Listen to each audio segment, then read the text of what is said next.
Hello friends, ఎలా ఉన్నారు? నేనైతే జబర్దస్త్ ఉన్నానండి. ఇవాళ మన రెసిపీ వచ్చేసి గోట్ హెడ్ కర్రీ, తలకాయ కూర ఎలా చేయాలో మీకు ఇవాళ చూపించేస్తాను. మీరు చాలామంది ఫంక్షన్స్లో, మ్యారేజెస్లో చూసుంటారు. అది ఇవాళ ఎలా చేయాలో చూపించేస్తాను. చాలా అంటే చాలా బాగుంటుంది. మీరు తప్పకుండా ట్రై చేయాల్సిన రెసిపీ. తెలంగాణ వాళ్ళకి తెలియని రెసిపీ కాదు, తెలియని వాళ్ళ కోసం ఈ రెసిపీ చూసేద్దాం. ఒక హాఫ్ కిలో గోట్ హెడ్ కర్రీకి కావాల్సినంత పీసెస్గా మనం కట్ చేసుకొని బాగా 4-5 టైమ్స్ బాగా వాష్ చేసుకొని ఉప్పు నీళ్ళల్లో కర్రీ చేయడానికి రెడీ చేసుకొని పెట్టేసుకుందాము.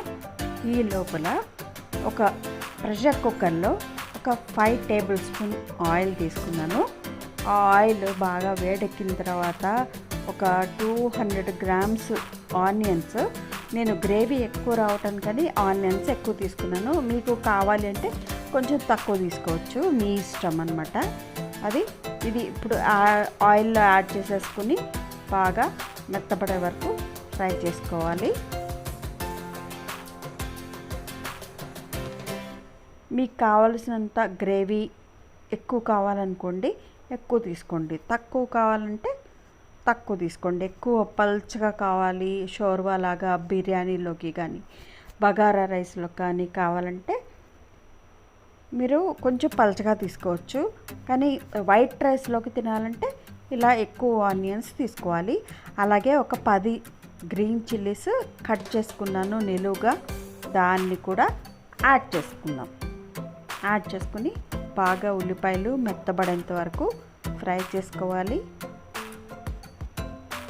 బాగా బ్రౌన్ కలర్ వచ్చేంత వరకు యాడ్ చేయాల్సిన పని లేదండి, జస్ట్ కుక్ అయితే చాలు. బాగా కుక్ అవ్వాలని చెప్పేసి ముందుగానే ఒక స్పూన్ సాల్ట్ కూడా యాడ్ చేసేసి బాగా కలిపేసుకున్నాను. అలా 5 మినిట్స్ బాగా ఫ్రై అయిన తర్వాత ఆనియన్స్, పచ్చిమిర్చి, ఇప్పుడు నేను ఇందులో కొంచెం పసుపు, ఒక టీ స్పూన్ పసుపు, అలాగే ఒక full tablespoon ginger garlic paste add చేసేసి బాగా కలిపేసుకుంటున్నాను. ఇది పచ్చివాసన, జింజర్ గార్లిక్ పేస్ట్ పచ్చివాసన పోయేంత వరకు ఫ్రై చేసుకోవాలి. తర్వాత మనం ఈ మటన్ పీసెస్ని యాడ్ చేసేసి బాగా కలిపేసుకోవాలి.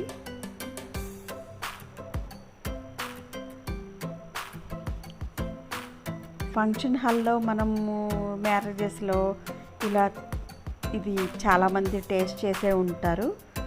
అదే మనం ఇంట్లో సండే రోజు స్పెషల్గా ట్రై చేసుకుంటే చాలా బాగుంటుంది.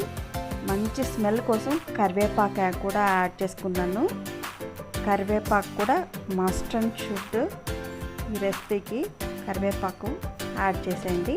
బాగా తిప్పేసి కుక్కర్ మూత ఉల్టా పెట్టేసి ఒక 10 మినిట్స్ కుక్ చేసుకోండి. 10 మినిట్స్ కుక్ చేసుకున్నాక కొంచెం అలా కుక్ అయింది కదా, ఇప్పుడు ఒక 2 టేబుల్ స్పూన్స్ కారం యాడ్ చేశాను. ఎంత కారం ఎందుకు యాడ్ చేశానంటే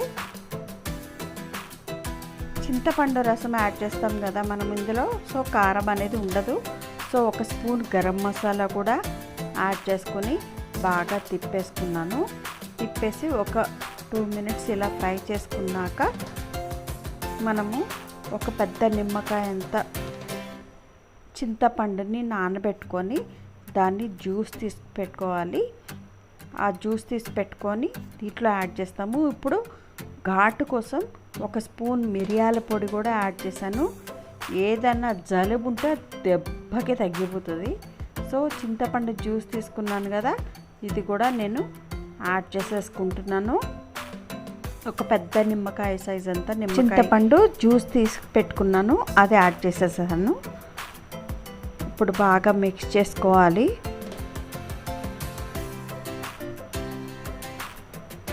మిక్స్ చేసుకున్న తర్వాత మన కుక్కర్ ప్రెషర్ లిడ్ క్లోజ్ చేయబోయే ముందు మనకి ముక్కలు మునిగిపోయేంత వాటర్ అయితే ఉండాలండి. కంపల్సరీగా పీసెస్ కుక్ అవ్వాలంటే అంత వాటర్ అయితే మనం ఫస్ట్ యాడ్ చేసుకోవాలి.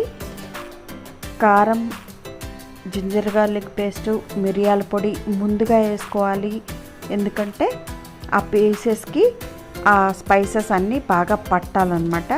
సో 3 విజిల్స్ తర్వాత కుక్కర్ తీసి చూస్తే ఇలా కనిపించింది. సో నాకు ఇంకా కొంచెం పలచగా కావాలి అని అనిపించింది. ఎందుకంటే మనము కొంచెం స్టవ్ ఆపేసిన తర్వాత మనము గ్రేవీ చూసుకుంటే మనకి చాలా థిక్ అయిపోతుంది. అందుకని చెప్పేసి కొంచెం కొత్తిమీర యాడ్ చేసేసి ఒక గ్లాసు వాటర్ కూడా నాకు థిక్నెస్కి సరిపడినంత వాటర్ కూడా యాడ్ చేస్తున్నాను. గట్టిపడిపోయిన తర్వాత మనము ఇది వేసుకోవడానికి కూడా వీలైనంత గట్టిపడిపోతుంది. ఎందుకంటే దీంట్లో చాలా ఆయిల్ వస్తుంది హెడ్ కర్రీలో. సో కొంచెం పల్చగానే ఉండాలి. తినేటప్పటికి కొంచెం గట్టిపడి దగ్గరగా అయిపోతుంది అన్నమాట. సో వాటర్ యాడ్ చేసుకున్నాను కదా, కొత్తిమీర కూడా యాడ్ చేసుకొని ఇంకొక 5 మినిట్స్ కుక్ చేసుకున్నాను. అలాగే టేస్ట్ చూసుకుని ఉప్పు, కారం ఏమన్నా తగ్గిందో లేదో చెక్ చేసుకున్నాను. అయితే కొంచెం ఉప్పు తగ్గినట్టు అనిపించింది చింతపండు జ్యూస్ యాడ్ చేయడం వల్ల. సో నేను కాస్త ఉప్పు యాడ్ చేసుకున్నాను. అలాగే గ్రేవీ థిక్నెస్ కోసం 1 స్పూను ధనియాల పొడి కూడా యాడ్ చేశాను. ఈ కన్సిస్టెన్సీ నాకు సరిపోతున్నాయి, అందుకని నేను కొంచెం వాటర్ కూడా యాడ్ చేసుకున్నాను. మీకు ఎంత కావాలో అంత యాడ్ చేసుకోండి. అవసరం లేదనుకుంటే డైరెక్ట్గా దాంట్లో ధనియాల పొడి, కొత్తిమీర వేసుకొని ఇంకొక 5 నిమిషాలు కుక్ చేసుకున్న తర్వాత స్టవ్ ఆపేసుకోవచ్చు. నా కర్రీ బాగా కుక్ అయిపోయింది అని నాకు తెలిసిపోతుంది. బోన్స్ నుంచి మీట్ కూడా సపరేట్ అయిపోతుంది. సో నేనేం చేశానంటే ఇంకా స్టవ్ ఆపేసేసి సర్వింగ్ బౌల్లోకి సర్వ్ చేసుకున్నాను. ఒక 2 మినిట్స్ అలాగే మూత పెట్టేసి ఉంచేసి తర్వాత సర్వింగ్ బౌల్లోకి సర్వ్ చేసుకున్నాను అనమాట. సో చూస్తున్నారు కదా ఎంత ఎమ్మీగా కనిపిస్తుందో. టేస్ట్ కూడా అంతే అదిరిపోయిందండి. మీరు కూడా ఈ రెసిపీని మీ ఇంట్లో ట్రై చేసి ఎంజాయ్ చేసేయండి. Thank you for watching my video. Signing off, Vijaya.